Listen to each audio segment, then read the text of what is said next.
எவ்வளவு அவதூறுகள். எனக்கு ஒண்ணுனா மக்களுக்கும், மக்களுக்கு ஒண்ணுனா எனக்கும். கண்ணு கலங்கும். கரூர் விஷயத்தை பத்தி ஊருக்கே தெரியும். ஆனா போடு, விஜய் மேல பழிய போடு. சரி, அடுத்து வேற என்ன பண்ணலாம்? நம்மளை சுத்தி இருக்கிறவங்கள வச்சு, அதாவது இத்தனை வருஷமா வெயிட் பண்ணி இப்போ எலெக்ஷனுக்கு 30 நாளைக்கு முன்னாடி கரெக்டா அந்த டைம் பார்த்து ஒரு அவதூறு பரப்ப வேண்டியது. அது என்னன்னு உங்களுக்கே தெரியும். என்னடா இவ்வளவு பெரிய ஒரு பழிய தூக்கி விஜய் மேல போட்டாலும் மக்கள் விஜய் கூடவே நிக்கிறாங்க.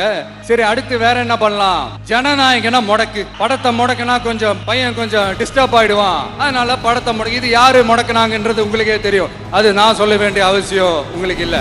இந்நேரம் ஸ்டாலின் சார் கையில அந்த முழு பவர் இருந்திருந்தா கண்டிப்பா இந்த நிகழ்ச்சி நடந்திருக்காது. ஏதாவது ஒரு முட்டுக்கட்டையை போட்டு நம்மள வரவிடாம பண்ணியிருப்பார்.